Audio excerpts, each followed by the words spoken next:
Well, good morning. And thank you everybody for being here.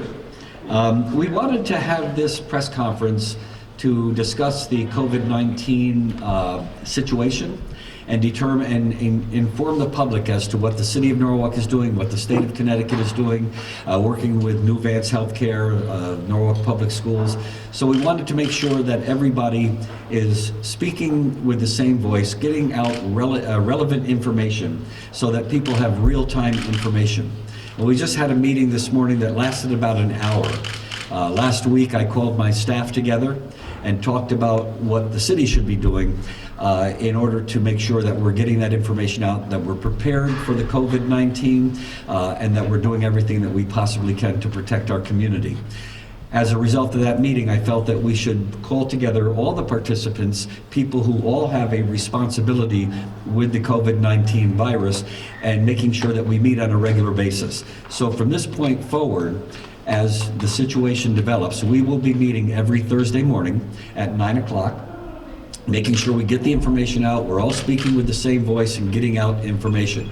We also understand that if there is a situation that warrants it, that we will be meeting more frequently. If there's an emergency, an upsurge, the first time that a case is identified here in Norwalk, right, or in the state of Connecticut. Right now, we have no cases in the state of Connecticut, but we do have indications there are cases in Rhode Island, New York, Massachusetts, and certainly we know that California has just declared a state of emergency. So we are prepared and we're talking on a regular basis, and we want to make sure that we're getting that information out.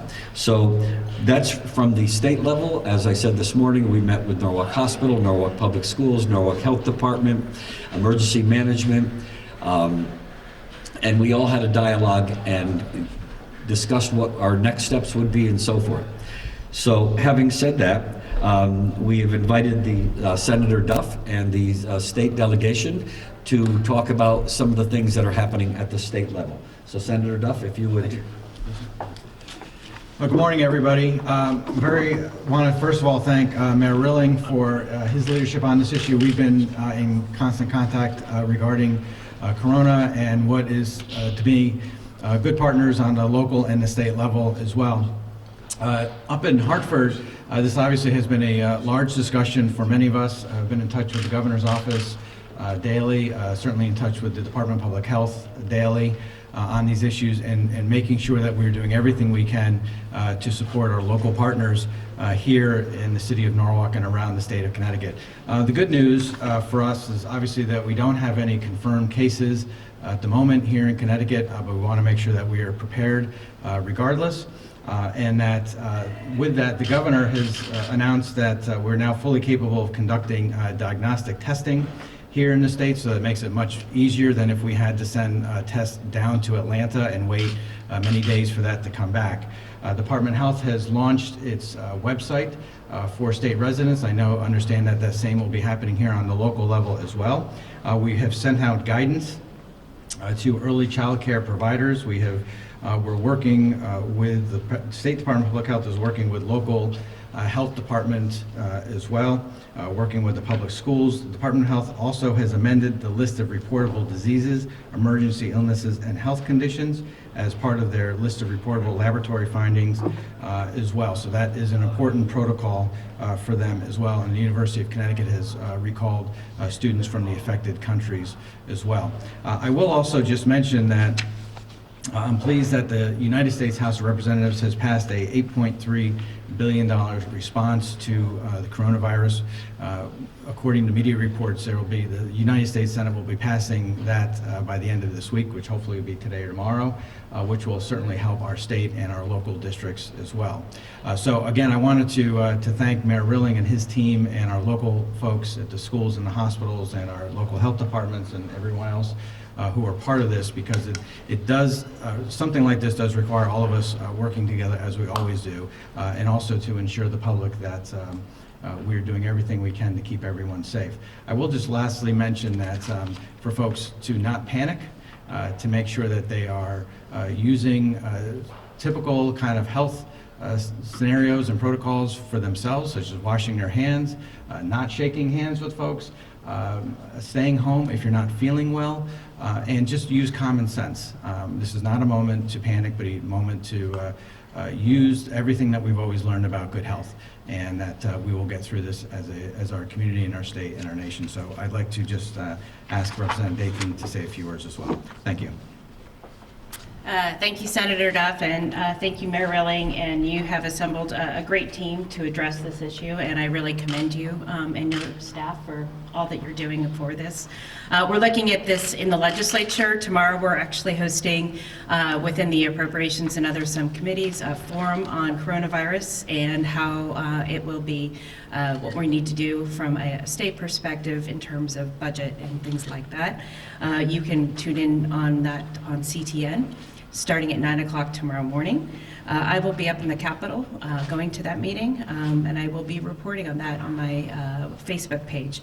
But I did want to remind people, I've had a few constituents reach out to me with their concerns. I think the first, if you do have a concern as an individual, you feel like you're having some of the symptoms, the first step is always to reach out to your healthcare provider. They are always the ones that will be able to help you and be able to react. And this is, again, we need to stay calm, and this is very, the disease is something that's not as contagious as something like the flu, but with good protocol, like Senator Duff talked about, it should be well managed. So thank you so much. Thank you. Next, I'd like to call up Deanna Diamore, the Director of our Health Department. Deanna. Good morning, everyone. My name is Deanna Diamore, as Mayor Rilling had said, and I am your health director. We are all monitoring the novel coronavirus closely, and we are prepared to respond if needed. At this time, the risk is low for those of us in Norwalk, but I have some requests for you all to protect yourselves, your loved ones, and your neighbors, and this is building off of what everyone else has said already. We should all be taking these precautionary measures now. Please, please, please wash your hands well and wash them frequently. That's the most important thing that you can be doing. It's such a powerful tool to protect us from illness. Wash for at least 20 seconds, rubbing the front and back of your hands, get in between your fingers. Wash more frequently than you do now. If soap and water are not readily available, use an alcohol-based hand sanitizer that contains at least 60% alcohol. Next, avoid touching your face. That is a hard habit to break for most of us, for some of us, but viruses like COVID-19 and the flu can enter our bodies if we get germs on our hands and our fingers and we touch our mouths, noses, or our eyes. Again, please avoid close contact with people who are sick. This virus can be spread also through droplets when people cough, sneeze, and talk near us. So if you keep more distance between people, you're likely to protect yourself. And if you feel sick, please stay at home from work or school. And please call your doctor to determine if you need medical attention. And it's really important that if you're not feeling well, and if you think you've been exposed, that you do not seek medical care without first calling ahead. Our healthcare providers need to prepare for your arrival. We need to protect them as well as everyone else. So please, please, please call your healthcare providers first. Cover your cough or sneeze with a tissue and throw out that tissue in the trash. And also, if you've recently traveled to a country that has widespread community spread within the country, please, we're asking everyone if it has a level 3 travel health notice from the CDC that you remain at home and do not go to school or work for 14 days upon your return. A couple other things: clean and disinfect frequently touched objects and surfaces. And also, please get your flu shot. We're in the middle of flu season right now, and it can protect you and keep you healthy, but it also can help our healthcare system.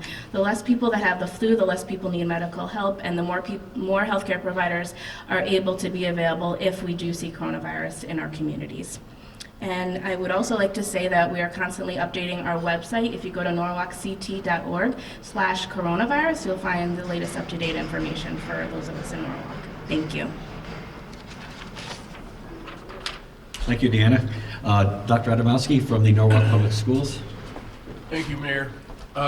So we're all practicing the elbow bump today, right? And students in our Center for Global Studies, where we teach Asian languages, have begun bowing to each other. So we will develop those alternatives. But we want to talk with you a little today about some of the practical measures the school system plans to take. I'm going to ask Dr. Frank Costanzo, who has been a member of the Mayor's Task Force and interacting with our health department, to talk about some of this, and then I'm going to address some of the advisements we have from the State Department of Education. Thank you, Dr. Adamowski. Good morning, everyone. As mentioned, the Norwalk Public Schools have been consulting with the Norwalk Health Department and other city departments and following guidance from the Connecticut Department of Public Health and the Connecticut Department of Education. In addition to citywide meetings, we have also assembled a team with NPS as well to discuss education-specific issues, concerns, and solutions. A message was sent out to all families earlier this week to reassure parents, let them know what we are doing, and to reinforce basic steps to prepare and prevent the coronavirus spread. That included reminders about the importance of hygiene and hand washing, which is also being emphasized at all of our schools. It's important, if your child will be absent from school due to illness, that you please contact your child's school and explain. Our facilities department is ensuring that custodians clean and disinfect schools thoroughly, with a particular emphasis on touch points such as door handles, tables, and desks. To ensure that cleaners are most effective, we have modified our current cleaning practices and are now using a spray and walk away approach, returning after the cleaner has had time to work on the surface, as opposed to the spray and wipe. Our bus company cleans buses each and every day at the end of every bus run, and we've confirmed with them that they are taking measures to ensure a thorough job at the end of each school day. Availability of ample cleaning supplies has been confirmed at all of our school buildings. Custodians and principals are also doing regular spot checks to ensure that hand soap dispensers are filled. Working with the health department, we're monitoring the CDC website for travel advisories. International field trips scheduled for the coming weeks are being reviewed, and several scheduled for areas where the virus is widespread have already been canceled. Several trips scheduled for visiting exchange students to arrive in Norwalk from Japan have already been canceled as well. We are also having discussions on how to provide learning opportunities for individual students if they must be out of school for an extended period of time. Superintendent will speak a bit more about that momentarily. Our technology department is putting together kits that will include a Chromebook and hotspot for students who may need to remain home but do not have internet access, as well as instruction on how to get online. It's important to know that our one-to-one Chromebook program is currently only available in grades 9 and 10, and so our ability to do online learning across the school system or even in a full school is not possible with current resources. However, options may include providing lessons online or via email. We are hopeful that we will not need to close a school due to the coronavirus, but parents should be thinking now through their own plans for work and possible childcare, just to be safe. We will follow all recommended protocols from health experts should a case be confirmed in the community, and the Norwalk Public Schools will continue to work closely with the City of Norwalk to ensure that our students are safe throughout the district. Thank you. So, you know, it's, as with many things, you hope for the best and prepare for the worst.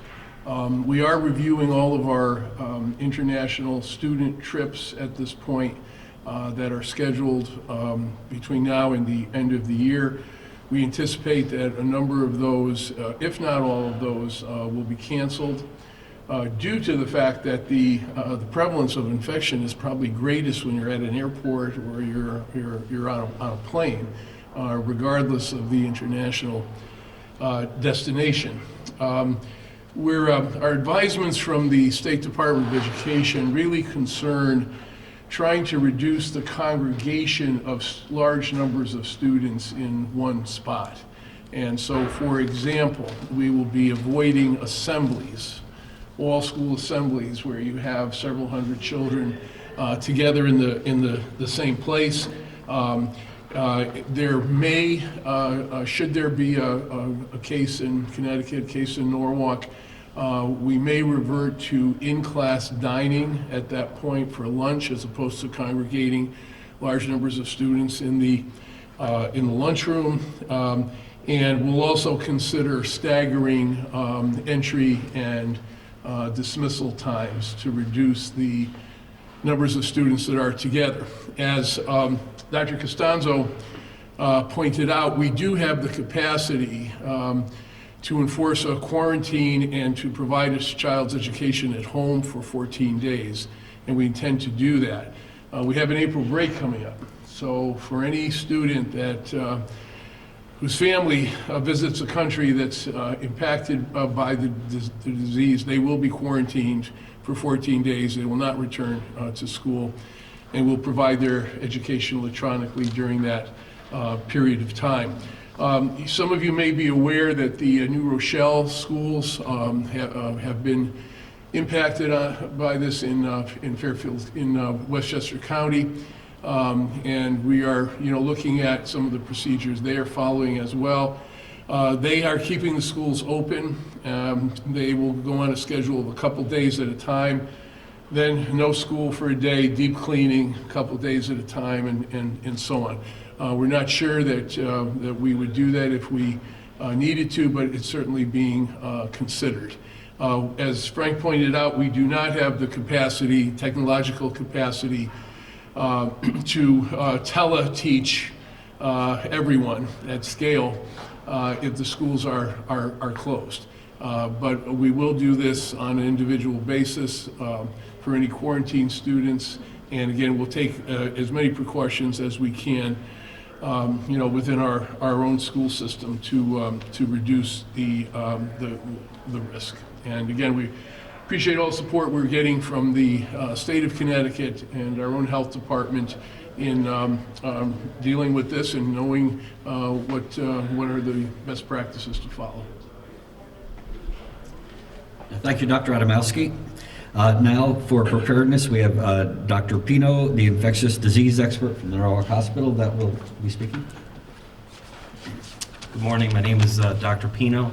I'm the infectious disease specialist from New Vance Health, Norwalk Hospital.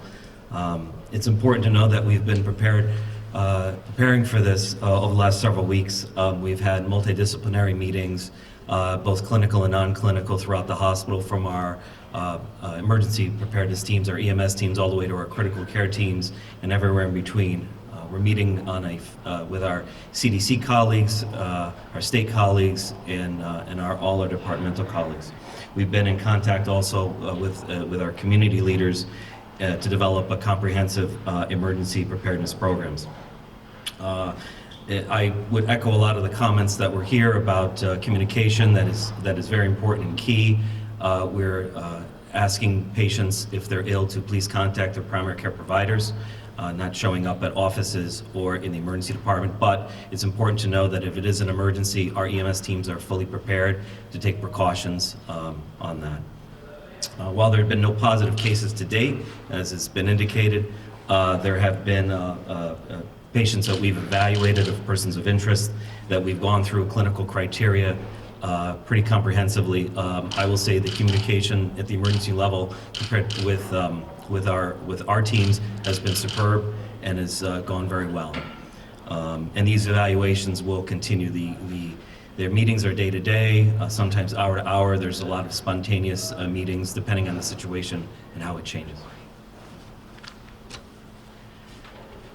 Thank you, Dr. Pino. So, as you can see, that we are communicating and we're trying to keep the public informed, and we want to ensure the public that we are doing everything within our power to be prepared in the event that we have a situation here in the state of Connecticut or in the city of Norwalk.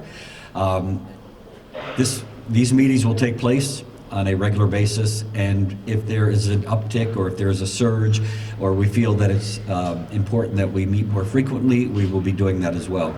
We will be issuing frequent press releases and updating our website so that people will get real-time information, because that's critical as well. But the universal precautions that you can take to protect yourselves and your family are truly important. We ask everybody to review those and make sure they're up to date on those and listen to the advice that was given out here today. So now we'll open this up to any questions that anybody may have. Karen? Okay, we have a primary next month, and we have poll workers that are aged, and I wonder, it's statewide, both parties. We have questions from our poll workers who mainly are elderly, and we have in Norwalk potentially 32,000 people processing through the polls that day. Has the state taken any action as to the statewide primaries that will be, and what precautions and what we can tell our poll workers? Senator? Yeah, thank you. Thank you, Karen. I don't think any decisions have been reached, but conversations are ongoing right now. There's been conversations with our caucus staff and also with the Secretary of the State's office. So I think when more guidance comes out, Secretary of the State, through her work and through her authority, will be in touch with the registrars of voters on that. But it is something we take very seriously. Dan, this might be a question for you. So walk me through this. I mean, we don't have any cases right now, but if there is a case that's confirmed here, what are the steps that happen after that? Sure. So if we have a case that's confirmed here, we would follow the steps that we would for other communicable diseases. We would first try to figure out how that person got infected. We would look at their travel history to see if they had been traveling to an area where we know where there's community spread. We would also be looking to see who that person had been in contact with. And we would be getting all that contact information and figuring out, you know, if the level of risk that those contacts have, and we would be determining at that point, should those contacts remain at home and be under a quarantine situation and being monitoring their symptoms and us following up with them. So it's similar to other communicable diseases where you are figuring out and assessing and investigating to figure out how that person got infected, and then looking at strategies to contain that spread to protect the public. Any suspected cases here? I know there's nothing confirmed, but any that's been sent off to the lab to be tested right now? I know that the lab tested more cases in the state yesterday, and they all came back negative. Doctor, have you had people showing up at the hospital requesting to be tested? And is your pathology department set up at this point to conduct such tests? So the testing right now is conducted at the state level in Rocky Hill. So if a patient comes in and meets certain clinical criteria, which we have an algorithm on, and we're changing that on and reevaluating that frequently. If they meet that algorithm, there's a discussion amongst multiple practitioners. We discuss that with the Department of Health, and then there's a decision made at that level whether the patient meets criteria to test, not test, self-quarantine, or so on. Have you had people actually come to the hospital requesting a test?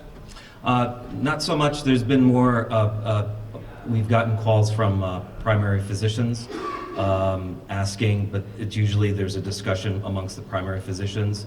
And again, it's at that level, discussion with the primary care physicians or providers, and we've discussed it with the emergency room physicians with patients who may have been concerned they may have met some of that criteria. So we've had those discussions. I'm not sure if they specifically about asking for a test, more so to be evaluated. Has the hospital put together, anticipate the number of beds that it might require, and does it feel that it will be able to meet that requirement, assuming you've done that? You've come to such a figure? It's a very good question. We're prepared and maximize as many resources as we can within the network. So we have special rooms that have to be set up at this point based on criteria set out by the CDC and WHO. And so we have those rooms here. We have more than some other hospitals. Some other hospitals have more than we do. But we've prepared those, we've cleared them. They need to be inspected. Make sure they're working, and staff are taught. So we are prepared. We started mock drills weeks ago with this, and continue to be prepared and change as the situation changes. How are you doing in terms of other resources, respirators, masks, etc.? Yeah. So that's something where our supply chain, we're again constantly looking at that, all of those things that you mentioned. Patients have asked about their own masks, and I'm sure you've read or listened that we're discouraging them because it removes that supply chain from us. If patients do get sick, one of the first things that we do is put a mask on them, surgical mask on them, if they have some of these symptoms. But we're discouraging people if they're going on a city bus or something like that. If they're not showing illness, that they avoid purchasing those. As some have said, if you're sick, you should stay home and call your primary care provider. And the communication is key. You should call your primary care provider to discuss what's going on, and because some of these may not meet some of the criteria, and maybe something else. So that's very important communication. This is the world's third coronavirus, and since this is your specialty, I was just wondering if that, based on your own research, if you just have either a hunch or an idea in your mind of just how severe you anticipate this becoming. I don't have a hunch, and this is not the third coronavirus. We actually have coronaviruses in our community. So it's important to note that we have panels at the hospital, respiratory panels, tests that we've had for quite some time that pick up coronavirus. Unfortunately, it doesn't pick up this one. So we don't have local testing that picks up this specific strain. This is new because none of our immune systems have seen this. And so it becomes a problem. We don't know. A lot of the answers are, unfortunately, we're not sure. We don't know at this time. It's very much a real-time process. So we're trying to figure that out. As far as maybe the other two you're referring to, which was MERS or SARS, which were coronaviruses, they were a little bit different in the fact of some had higher mortality or death rates that we're seeing. Some were spread not as quickly or contained. So they all have, each viral epidemic has its own distinctions. We're still continuing to try and understand that. Just one more. We're getting into springtime, warmer weather. Is there any reason to think that that will make a difference? We talk about the flu season being in Right. the winter. Is there any reason to think that this has a season? Again, we're not sure, but after containment, there's a strategy called mitigation. And mitigation, one of the strategies is social distancing. So as the warmer weather gets out, people spend more time outside, and that sort of may improve things, but we're not sure. But as that is sort of the possible theory behind that.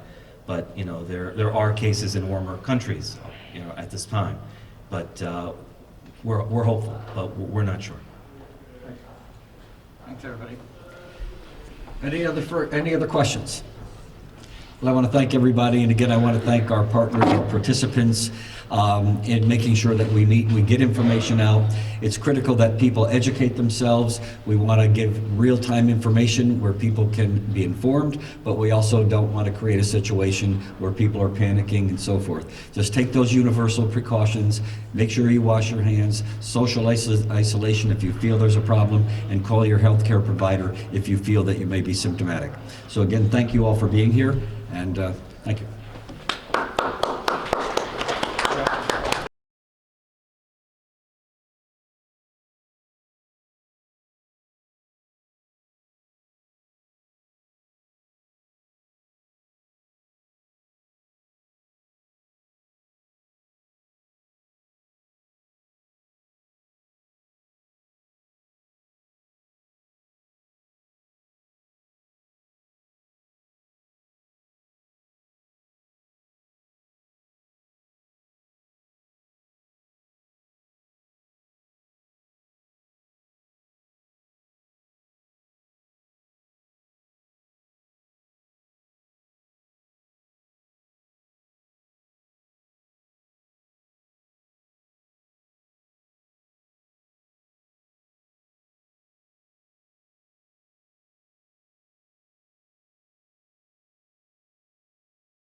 Please rise again for the Pledge of Allegiance.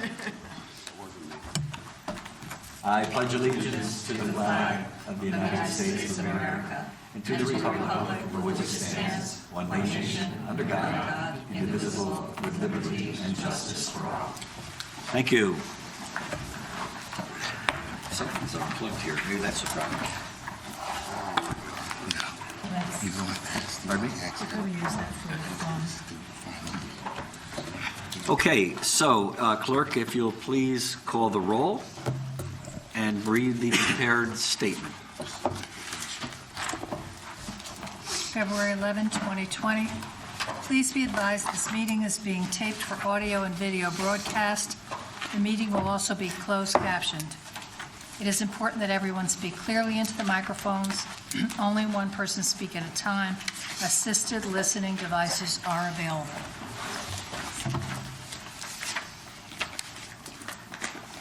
Mr. Burnett. Present.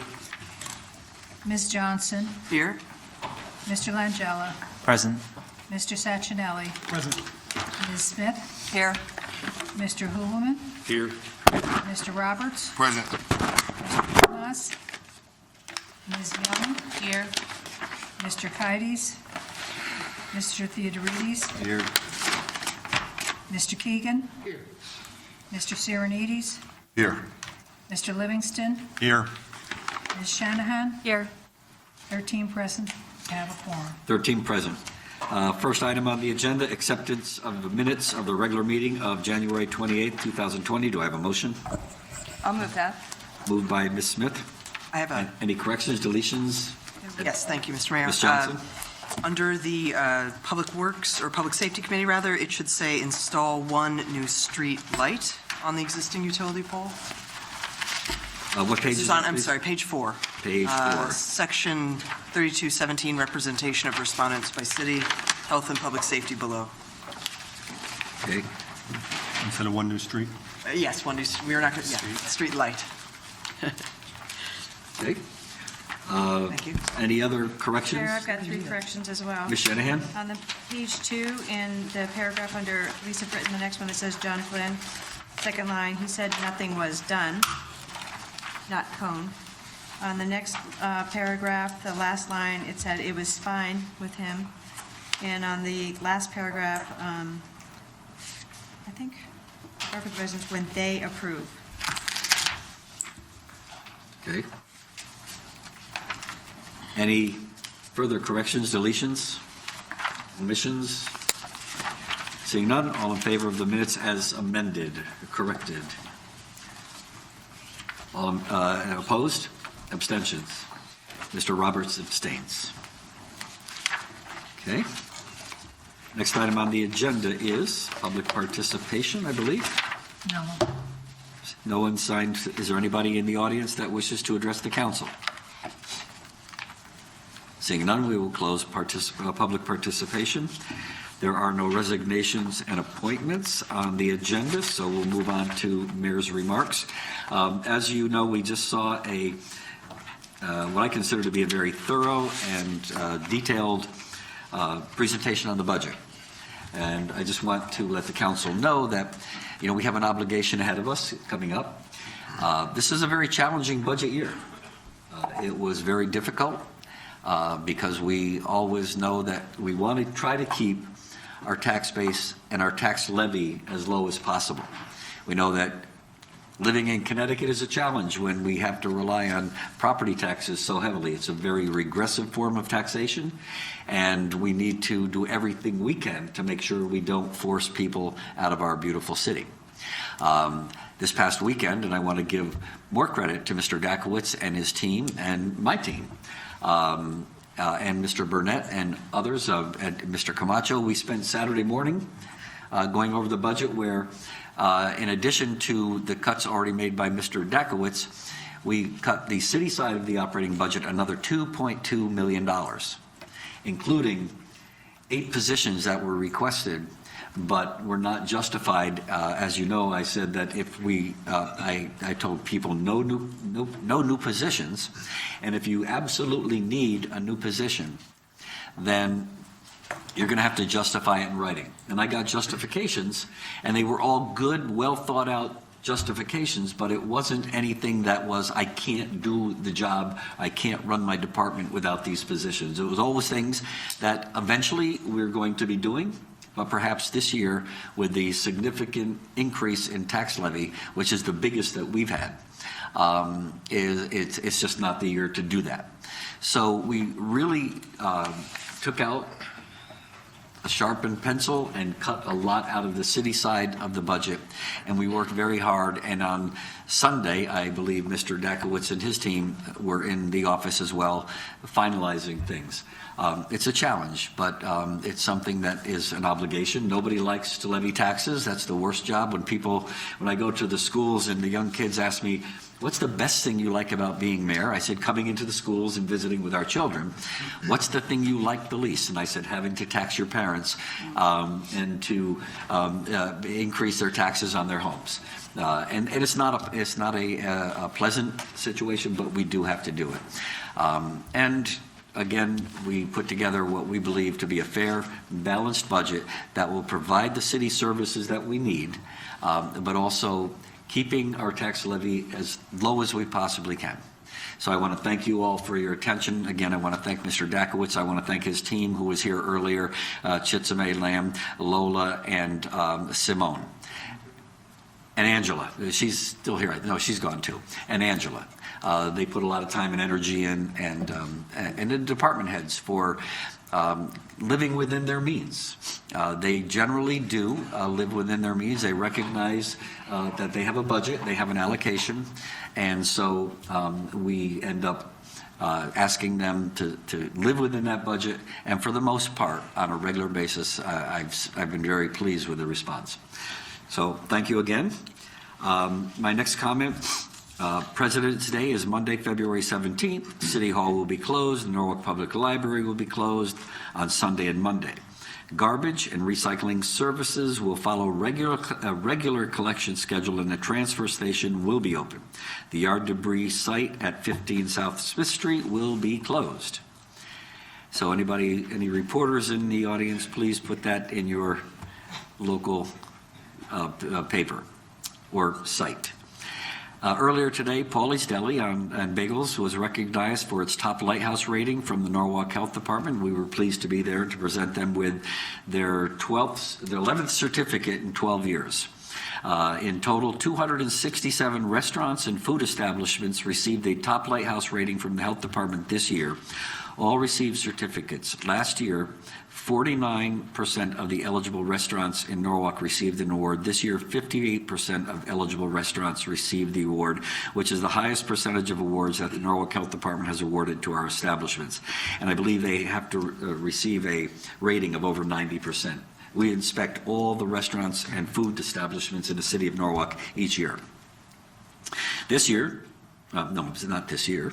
This Friday, February 14th, is Valentine's Day. The Norwalk Health Department will be offering free HIV and hepatitis C testing from 8:30 a.m. to 4:30 p.m., no appointment necessary.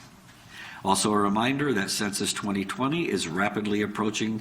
Great part-time job opportunities available in Norwalk that pay $25 an hour. Go to 2020census.gov for more information, and please complete the census in March. We all know how important it is, especially for cities like Norwalk, to get a complete count. And if we don't count everybody or count as many people as we possibly can, that means there's going to be perhaps a decrease in the amount of federal funding that we get for this area. So, and also it impacts our legislature in DC.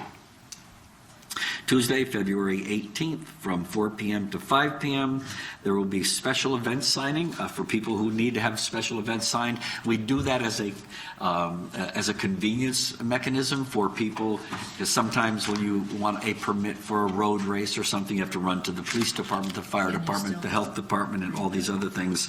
And you want to make sure that you get it all done, and it's very inconvenient sometimes for somebody to have to go to all those places, especially when they go and the person that needs to sign off on the permit might not be there. Pardon me? No road races. Okay, so road races, processions, and walks require different procedures, cannot be processed at this signing. This is for like carnivals and those kinds of things on city property. So it is February 18th from 4 p.m. to 5 p.m. And that is it. And I will turn the floor over to our Madam President, Ms. Smith. Been hearing a lot of that, Madam President. Thank you, Mayor. I, too, would just like to thank Mr. Dakowitz for such a clear, clean, concise presentation. That you are a professor at NYU, right? Yes, is very clear to me. Because what you did for us is you scaffolded, what we teachers call scaffolding, and you just set it up so you built upon everything we needed to know. So it was really very helpful, and thank you for that because it helps us make the best decisions that we can for our citizens. So I really appreciate that. In terms of our council business tonight, we have an executive session that, unless anyone has any objection, I'd like to move to the end. And tonight's consent calendar will be read by Mr. Keegan. You have an easy job tonight, Mr. Keegan. This one will be short and sweet like the reader. What'd you say? We vote on that? Public Works Committee. A1, authorize the mayor, Harry W. Rilling, to execute an amendment with Deering Construction Incorporated for project PM 2019-1 pavement management program for a sum not to exceed $3,750,000. Accounts noted. A2, authorize the mayor, Harry W. Rilling, to execute amendments 1 and 2 with Van Ass Engen Brusselin Incorporated, dated November 14, 2018, for traffic consulting services related to Walk Bridge program for a total sum not to exceed $40,000. Account noted. B, land use and building management. B1, authorize the purchasing agent to issue a purchase order to Construction Solutions Group, LLC, to prepare a school building construction standard manual for an amount not to exceed $24,564. Account noted. Thank you, Mr. Keegan, for that incredible consent calendar. Unless there are any questions, comments, I'll call for a vote. All in favor of the consent calendar as read? Unanimous. Thank you. Now, the next item on the agenda is an executive session for the purpose of a presentation of the cybersecurity assessment conducted by the city and the Board of Education. Do I have a motion to go into executive session? So moved. Okay, Ms. Shanahan moves. All in favor?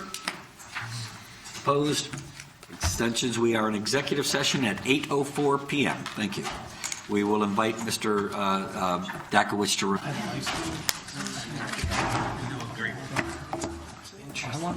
Okay, we're on. We're out of executive session at 9:03. During executive session, no motions were made, no votes were taken. Do I have a motion to adjourn? Motion to adjourn. Yep. Motion to adjourn. So we'll give it to Ms. Young this time. Ms. Young makes a motion to adjourn. All in favor? Opposed? Abstentions? We are adjourned at 9:04. Thank you all.